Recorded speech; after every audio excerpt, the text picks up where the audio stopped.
జై తెలంగాణ. వేదిక మీద ఉన్నటువంటి పెద్దలందరికీ నమస్కారం.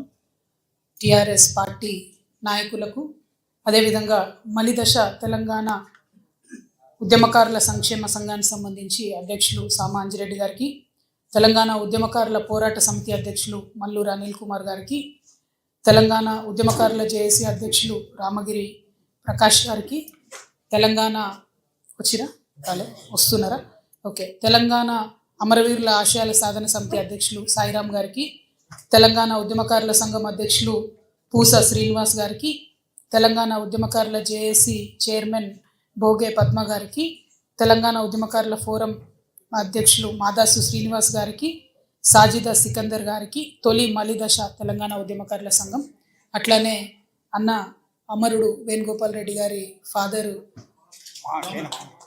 మేనమామ గారు వారు ఉన్నారు. అట్లానే మన వేదిక మీద మధు గారు, మా అన్న చందన్న, గోపి సదానందం గారు, అంటే ఇక్కడ ఉన్న ప్రతి ఒక్కరు కూడా ఉద్యమకారులే. ఎవరు ఉద్యమంలో లేని వాళ్ళు అయితే ఇక్కడ ఉన్నట్టు నాకు కనబడతలేదు. అందరం కూడా ప్రతి ఒక్కరం ఉద్యమకారులమే ఇక్కడ ఉన్నాం. ఇవాళ మనం ఈ కార్యక్రమాన్ని ప్రారంభించుకోవడం అమరవీరులకు నివాళులర్పించుకొని ప్రారంభం చేసుకున్నాం. అది మనకు అన్ఫార్చునేట్లీ అనాలే, ఒక గత 60-70 ఏళ్ళ తెలంగాణలో కూడా ఎప్పుడైనా మనం బిడ్డల్ని పోగొట్టుకుంటూనే ఉన్నాం. దాన్ని బట్టి మళ్ళీ ముందుకు అడిగేస్తూనే ఉన్నాం. వారి స్ఫూర్తివంతమైనటువంటి త్యాగాన్ని మన ఇవాళ రాష్ట్రం సాధించుకోవడం కోసం మనందరికీ ఒక ఇంధనమై పనిచేసి, అన్ఫార్చునేట్లీ ఆయా కుటుంబాలకు తీరని లోటుగా ఉన్న మనందరికి కూడా ఎప్పుడన్నా ఒక్క అడుగు నిరాశ నిస్పృహ వచ్చినప్పుడు, అరే ఆ బిడ్డలు కాలిపోయారు కదా, వాళ్ళకు న్యాయం జరగాలి కదా, వాళ్ళ త్యాగానికి అర్థం ఉండాలి కదా అని మళ్ళీ మనందరం పిడికిలు బిగించి ముందటి కురికి కొట్లాడినాం. ఉద్యమ సాధనలో 13-14 ఏళ్ళు అందరం సహచరులుగా ఉన్నాం. రోడ్ల మీద కూర్చున్నాం, వంట వార్పులు చేసినాం, అనేక కార్యక్రమాలు, మానవహారం కావచ్చు. అసలు ఉద్యమాలు అంటే ఎట్లా ఉంటాయి, పక్కనోడిని తిట్టకుండా మనకు కావాల్సినటువంటి విషయాన్ని సాధించుకోవడానికి పట్టుబడితే తెలంగాణలో లెక్క పట్టాలి రానేటట్టు అందరం ఇక్కడ ఉన్న వాళ్ళం 13-14 ఏళ్ళు కొట్లాడినాం, పనిచేసినాం. దానివల్లనే ఇవాళ రాష్ట్రం సాధించుకోగలిగినాం. మరి ఇప్పుడు జరుగుతున్నది ఏంటో కూడా ఒకసారి ఆలోచించుకోవాలి. ఆనాడు ఉద్యమంలో ఉన్నప్పుడు మీ అందరికీ తెలుసు, ఆంధ్ర తెలంగాణ ఒకటే రాష్ట్రంగా కలిసి ఉన్నప్పుడు మనం ఎప్పుడు విమర్శ చేసినా, మన ప్రాంతానికి అన్యాయం జరిగిందని ఎప్పుడు చెప్పినా ఆంధ్ర ప్రజలు ఏమనేది కాదు. ఎందుకంటే ప్రజలకు మధ్యలో ఎప్పుడు పంతాలు ఉండవు, పట్టింపులు ఉండవు, కొట్లాటలు ఉండవు. ఉల్టా ప్రజల మధ్యలో చుట్టరికాలు ఉంటాయి, అనుబంధాలు ఉంటాయి, రాకపోకలు ఉంటాయి, వ్యాపార వాణిజ్య సంబంధాలు ఉంటాయి. ఆనాడు ఉమ్మడి ఆంధ్రప్రదేశ్లో ఉన్నప్పుడు తెలంగాణ వాదులం మనం ఏ ఒక్క చిన్న విమర్శ చేసినా మన మీద గట్టిగా విరుచుకపడ్డది ఎవరు అంటే ఆంధ్ర రాజకీయ నాయకులు. మరి ఇవాళ ఏం జరుగుతుంది? ఇవాళ ఇప్పుడున్నటువంటి ముఖ్యమంత్రి అదే ఆంధ్ర రాజకీయ నాయకుల ఏజెంటు మనకి ఇక్కడ ముఖ్యమంత్రిగా ఉన్నారు. దానివల్ల ఏం జరుగుతుంది? గత 10 ఏళ్లలో 12 ఏళ్లలో అంతకుముందున్న ప్రభుత్వం అధికారంలో ఉన్నప్పుడు ఏమైంది, ఏం కాలేదని పక్కన పెడితే ఒక భయం ఉంటుండే, ఒక లైన్ దాటొద్దు, తెలంగాణ వాదాన్ని కించపరిచే విధంగా వ్యవహారం చేయొద్దు అని ఒక భయం, ఒక కట్టుబాటు ఉండే. ఇప్పుడేం జరిగింది? ఎక్కడ పడితే అక్కడ అడ్డగోలుగా ఆంధ్రోళ్ళ విగ్రహాలు పెట్టుకుంటూ, ఎక్కడ పడితే అక్కడ ఎవరు పడితే వాళ్ళు ఇష్టం వచ్చినట్టు మాట్లాడు. అయితే మాట్లాడడం వెనుక కూడా ఉట్టిగా ఆషామాషిగా జరుగుతలేదు, దాని వెనుక ఒక కుట్ర ఉంది, అది మనం గమనించాం. ఇవాళ తెలంగాణ రాష్ట్ర అవతరణ దినోత్సవం రోజు తెలంగాణ ఉద్యమ ఆకాంక్షల గురించి మాట్లాడాలి, తెలంగాణ అభివృద్ధి గురించి మాట్లాడాలి, అక్కేంద ఆంధ్రోళ్ళ గురించి మాట్లాడుతుందని అందరికి అనుమానం రావచ్చు. కానీ తెలంగాణ ఉద్యమకారుల ఆకాంక్ష, తెలంగాణ ఉద్యమ ఆకాంక్ష మొట్టమొదటి వరుసలో ఏంటిది? మన అస్తిత్వాన్ని కాపాడుకోవడం, మన ప్రాంతాన్ని కాపాడుకోవడం, మన ఐడెంటిటీని కాపాడడం కోసం. ఇవాళ ఏం జరుగుతుంది? అక్కడ ఆంధ్రప్రదేశ్ రాష్ట్రం సపరేట్ అయ్యి మనలాగానే ఇవాళ 12 ఏళ్ళు నుండి 13వ సంవత్సరం వస్తుంది. ఈ 13 ఏళ్లలో అంత పెద్ద నాయకులు అన్ని పార్టీలు అధికారంలోకి వచ్చినా అక్కడ కనీసం రాజధాని నగరం కట్టుకోలేకపోయినారు ఇప్పటి వరకు వాళ్ళు. అంతకుముందు ఆంధ్ర తెలంగాణ ఎందుకు కలిసినాయి? తెలంగాణ చక్కగా ఉన్న తెలంగాణ ఎందుకు ఆంధ్రలో వచ్చి కన్నేసి కలుపుకున్నారు? ఎందుకంటే ఇక్కడ రాజధాని బాగుంది కాబట్టి, కర్నూలులో మేము గుడారాలలో ఉంటున్నాం కాబట్టి మేము తెలంగాణలో కలవాలి, తెలంగాణతో కలుపుకోవాలని చెప్పి ఆనాడు మాట్లాడేది. ఇవాళ ఏం జరుగుతుంది? మరి 2 రాష్ట్రాలు అయిపోయినాక అక్కడ రాజధాని కట్టుకున్నారు వాళ్ళు? కట్టుకోలేకపోయారు. 2 పార్టీలు కూడా విఫలమైనవి. ఇప్పుడు ఉన్నటువంటి ఆంధ్రప్రదేశ్ ప్రభుత్వం ఏదైతే సంకీర్ణ ప్రభుత్వం ఉన్నదో, బీజేపీ, పవన్ కళ్యాణ్ గారు, టీడీపీ, వీళ్ళందరూ కేంద్రంలో వాళ్ళకు కొంత అధికారం ఉంది కాబట్టి ఏం చేసిండ్రు? పార్లమెంట్లో అమరావతియే మా రాజధాని అని బిల్లు పాస్ చేసుకున్నారు. ఎంత విచిత్రం అంటే భారతదేశంలో కేంద్ర ప్రభుత్వం పెత్తనం ఉండొద్దు రాష్ట్రాల విషయంలో అని మనం మాట్లాడుకుంటాం. కానీ అక్కడ ఏం చేసారు వాళ్ళు అసెంబ్లీలో తీర్మానం చేసుకోవాలి రాజధాని ఎక్కడని. తీర్మానం చేసుకోకుండా పార్లమెంట్లో తీర్మానం చేయంగానే ఏమైంది, అపోజిట్ ఉన్నటువంటి జగన్మోహన్ రెడ్డి గారు మీరు ఈ తీర్మానం చేసిరు కరెక్టే, కానీ ఇందులో మావిగన్ అంటే మచిలీపట్నానికి, వైజాగ్కి, గుంటూరుకి అన్యాయం జరుగుతుంది కాబట్టి ఆ ప్రాంతాలను కూడా కలుపుకొని అక్కడ ప్రభుత్వ భూమి ఎక్కడ ఉంది మీరు అక్కడ రాజధాని చేయండి అని ఆయన పొలిటికల్ బాంబ్ వేసిండు వీళ్ళ మీద. ఏంగానే ఏమన్నారే, మేము ఇంత పార్లమెంట్ దాకా పోయి చట్టం చేసుకొని వస్తే ఈ పొలిటికల్గా మనకు లాభం దొరకలేదేంది, దీన్ని కన్ఫ్యూజ్ చేయాలి, ఆగం చేయాలి, ఆంధ్ర ప్రజల అటెన్షన్ డైవర్ట్ చేయాలి అంటే ఏం చేయాలి, తెలంగాణలో మీద పడి ఏడవాలి. అప్పుడు ఏమైంది, ఆంధ్ర ప్రజలు మొత్తుకుంటారు అరే వీళ్ళేంద్ర తెలంగాణ అది ఇదని. సో ఈ అటెన్షన్ డైవర్షన్లు ఏం చేసిండ్రు, ఒకటేమో ఇప్పుడు ఏదైతే capital area development agency authority అని పెట్టుకున్నారో ఆ ఏరియాలో ఈ జగన్ అన్న చెప్పిన మావిగాన్ని కూడా ఇంక్లూడ్ చేసిరు ఆ ఏరియాను కూడా. సో పొలిటికల్గా అట్లా బెనిఫిట్ చేసుకుంది. తర్వాత మహానాడు పెట్టిరు. మహానాడులో ఏం మొదలు పెట్టిరు, తెలంగాణ పదం డిక్షనరీని లేదని మన తెలంగాణతోనే అనిపించింది. ఇవి మెడకాయ మీద తలకాయ ఉన్నాడు ఎవడని డిక్షనరీ లేదంటాడు తెలంగాణ పదం. ఏడున్నది తెలంగాణ, రాజ్యాంగం చెప్పింది, భారత రాజ్యాంగం చెప్పి రాష్ట్రం ఇచ్చింది. ఎవడి డిక్షనరీలో ఆంధ్ర డిక్షనరీలో ఉందా లేదా మాకు అవసరం లేదు. తెలంగాణ ప్రజలు రక్తం మరిగించి ఆత్మాహుతులు చేసుకొని కొట్లాడితే రాజ్యాంగబద్ధంగా పార్లమెంట్లో పాస్ అయ్యి ఇలా రాజ్యాంగం ఇచ్చింది రాష్ట్రం, రాజ్యాంగం ఇచ్చింది తెలంగాణ. మీ డిక్షనరీలో ఉంటే ఎంత లేకుంటే ఎంత, మీరు ఏం డిక్షనరీ చదువుతున్నారో మాకేం తెలుసు, మాకు అవసరం కూడా లేదు దాంతో. అదొక మాట అన్నారు. అయిపోయిందా, అయిపోయినాక వెంటనే మంత్రి లోకేష్ గారు ఏమంటారు, మేము తెలంగాణలోకి విస్తరిస్తున్నాం అంటారు. అయ్యా లోకేష్ గారు, ముందు ఇప్పుడు వానాకాలం వస్తూ ఉన్నది. అయ్యా పవన్ కళ్యాణ్ గారు, మీరు రేపు పొద్దుగాలేంది నవనిర్మాణ తెలంగాణ నవనిర్మాణ అని పవన్ కళ్యాణ్ వచ్చి ఇక్కడ సభ పెడతాడు. నేనేమంటున్నా అంటే ఈ లోకేష్ గారు పవన్ కళ్యాణ్ గారు వాళ్ళది ఒకటే ప్రభుత్వం కదా, ఆంధ్ర ప్రభుత్వాన్ని నేను విజ్ఞప్తి చేస్తున్నా, వానాకాలం వస్తుంది, మీ సెక్రటేరియట్లో మీ అమరావతిలో మీ ముఖ్యమంత్రి గారి కుర్చీ కింద నీళ్ళు రాకుండా చూసుకోండి. ఫస్ట్ ప్రతి వానాకాలం అక్కడ క్యాపిటల్ మునుగుడే, ప్రతి వానాకాలం అక్కడ క్యాపిటల్ మునుగుడే. అంటే ఎంత అవమానం ఇది ఆంధ్ర ప్రజలకు చెప్పండి. నాయకులేమో వాళ్ళు ఇప్పటికీ కూడా ఆంధ్ర మంత్రులు వచ్చి హైదరాబాద్లో ఆపరేషన్లు చేయించుకొని పోతారు. 12 ఏళ్ళు అయింది, ఆడ కట్టుకోరాదనే హాస్పిటల్. మీ ప్రజలకు ఎట్లా మరి, మీరంటే కార్లు ఉన్నాయి రయ్యరువే వచ్చిపోతారు, ప్రజలకు ఎట్లా, వాళ్ళు ఎక్కడికి పోవాలి?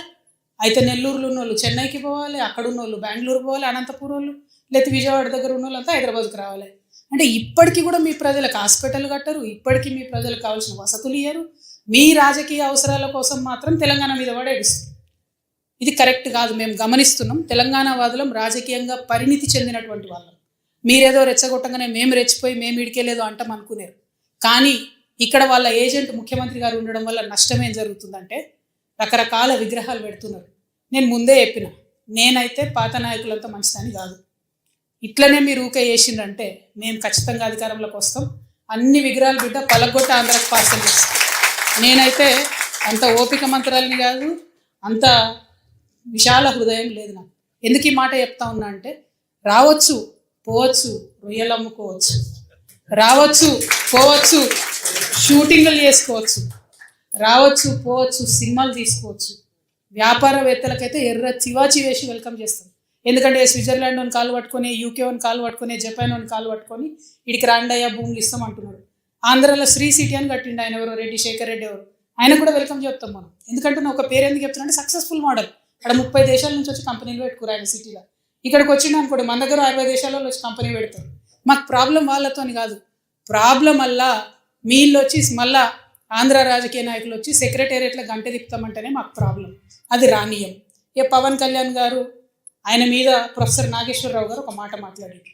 అట్లనే నిన్న మన పాశం యాదగిరి అన్న ఒక మాట మాట్లాడంగానే ఇక్కడ వాళ్ళ ఏజెంట్ ఉన్నాడు కాబట్టి ఆంధ్ర పోలీసు వాళ్ళు మా మేధావులు ఇంటికి వస్తారు.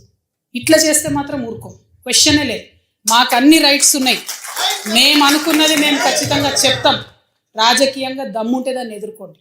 మీ కాడ రాజధాని కట్టుకున్నాడు రాదు శాత కాదు, కానీ ఇడికి వచ్చాట తెలంగాణ నవనిర్మాణం చేస్తాడు. మా పని మేము చేసుకుంటాం, మా నిర్మాణం మేము చేసుకుంటాం, మా కథలు మేము పడతాం. రాష్ట్రం విడిపోయింది, ప్రజలు విడిపోలే. మీరు ప్రజల మధ్యలో చిచ్చు పెట్టకండి. చిచ్చు పెడితే మాట్లాడేటోళ్ళు లేరు, ఊరుకుంటోళ్ళు లేరు అనుకుంటారేమో. ఇగో ఈ జెండా రాకముందు లెక్క వేరే, ఇప్పుడు లెక్క వేరే. టీఆర్ఎస్ 2.0 ఇక్కడ, టీఆర్ఎస్ 2.0 ఇక్కడ పెట్టుకుంటే మాత్రం మంచిగా ఉండదు. ఇదివరకు ఒకసారి పెట్టుకున్నారు, రాష్ట్రం వచ్చింది, ఈసారి మూతి పనులు రాలిపడతాయి. కాబట్టి మీరు మా ప్రజల్ని తక్కువ చేసి మాట్లాడడం, మా మేధావుల మీద చేయాలనుకోవడం, లేనిపోని సాంస్కృతిక పెత్తనం మా మీద రుద్దాలనుకోవడం, మీకు అక్కడ రాజధాని కట్టుకోవడం చేతగాక మీ పొలిటికల్ పంచాయతీలను తీసుకొచ్చి మా మీద రుద్దడం. ముందు మీ రాజధాని కట్టుకోండి, మా జిహెచ్ఎంసీ ఎన్నికలలో పోటీ చేసే విషయం మీరు మళ్ళీ ఆలోచిద్దాం. మా జిహెచ్ఎంసీలో ఇక్కడ సెటిల్ అయ్యి ఇక్కడ ఉన్నటువంటి ఆంధ్ర బిడ్డలు మా వాళ్ళు. గత 12 ఏళ్ళుగా వాళ్ళని మేము కడుపులో పెట్టుకొని కాపాడుకున్నాం. ఇంకా ఎన్ని ఏండ్లైనా అట్లనే కాపాడుకుంటాం. తెలంగాణ వాళ్ళం ఎవరిని ఇబ్బంది పెట్టేటోళ్ళం కాదు. చుట్టసూపుగా వచ్చినా ఇంటికి వచ్చినా వాళ్ళని ఉన్నాం, వాళ్ళు మన దగ్గరే ఉన్నారు, మన దగ్గరే సెటిల్ అయిన, వాళ్ళతో ఇబ్బంది లేదు. రాజకీయంగా పెత్తనం చేస్తాం, సెక్రటేరియట్లో ఏలు పెడతాం, మీ విధానాలలో ఏలు పెడతాం, మీ నీళ్లు దోసుకుంటాం అంటే మాత్రం ఊరుకునేది ఉండదు. ఖచ్చితంగా చెప్తా ఉన్నాం.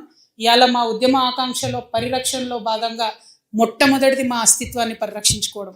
ఆ అస్తిత్వాన్ని పరిరక్షించుకోవడంలో మీరు ఆంధ్ర వాళ్ళైనా సరే, ఇక్కడ ఆంధ్ర ఏజెంట్గా ఉన్న తెలంగాణ ముఖ్యమంత్రి అయినా సరే, తెలంగాణ అస్తిత్వాన్ని క్వశ్చన్ చేసే విధంగా మాట్లాడితే మాత్రం ఊరుకునేదే ఉండదని చెప్పి ఈ సందర్భంగా తెలియజేస్తూ, మరి ఇక్కడ ఉండేటటువంటి మన ఉద్యమకారులకు నేను రిక్వెస్ట్ చేస్తూ ఉన్నా. ప్రభుత్వాన్ని మనం పదే కోరినాం, 2.5 సంవత్సరాలు అయింది. ఉద్యమకారుల ఆకాంక్షలు నెరవేర్చండి, ఉద్యమకారులకు మీరు ఇచ్చినటువంటి వాగ్దానాలు నెరవేర్చండి అని పదే అడిగినాం. అడిగితే ఏం చేసిండ్రు? ఇప్పుడు వరకు 2 సార్లు 3 సార్లు కమిటీ చేసిండ్రు. టైంపాస్ చేస్తున్నారు తప్పితే విషయం అయితే క్లారిటీ ఇస్తలేదు. రేపు 2వ తారీఖు, రేపు తెలంగాణ రాష్ట్ర అవతరణ దినోత్సవం. మనందరం సగర్వంగా జెండా వేసుకొని చాటే రోజు. రేపు ముఖ్యమంత్రి గారికి మేమందరం ఇక్కడ నుండి ఈ రౌండ్ టేబుల్ వేదికగా డిమాండ్ చేస్తూ ఉన్నాం. ఏదైతే మీరు మేనిఫెస్టోలో ఉద్యమకారులకు హామీ ఇచ్చిందో అది రేపు ప్రకటించండి. కమిటీలు చాలు, ఇక టైంపాసులు చాలు, కాకమ్మ కబుర్లు చాలు, కేకేలు పీకేలు ఇవన్నీ మాకు వద్దు. మాకు కావాల్సింది ఏంటిది? మీరు ఉద్యమకారులకు ఏదైతే ల్యాండ్ ఇస్తామన్నారో 250 గజాలు అది ఇవ్వండి. మీరు ఉద్యమకారులకు అమరవీరుల కుటుంబాలకు ఏదైతే పెన్షన్ ఇస్తామన్నారో అది ఇవ్వండి. ఏమేమైతే మీరు వాగ్దానం చేసిరో అది ఇవ్వండి. కేవలం కోదండరామ్ సారు ఒకరిద్దరు బెనిఫిట్ అయితే సరిపోదు.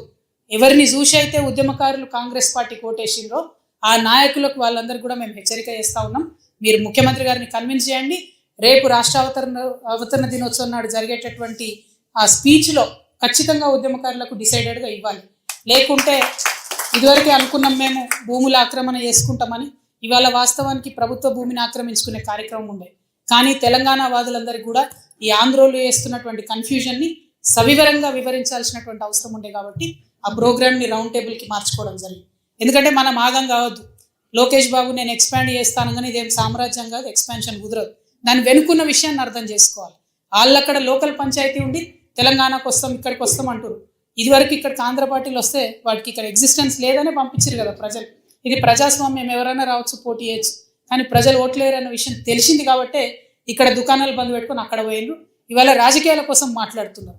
కాబట్టి ఆ విషయాన్ని మనం ఖండిస్తూనే మనకు మన రాష్ట్రంలో మన ప్రభుత్వం నుంచి రావాల్సినటువంటి అంశాల మీద, ఆకాంక్షల మీద అందరం కూడా మాట్లాడాలని చెప్పి మళ్ళొకసారి కోరుకుంటూ, ఇప్పుడున్నటువంటి ముఖ్యమంత్రి గారికి కూడా హెచ్చరిక చేస్తున్నాం.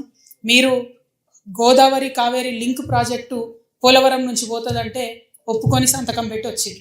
నీటి హక్కులను వదులుకుంటున్నారు. కరెక్ట్ కాదు.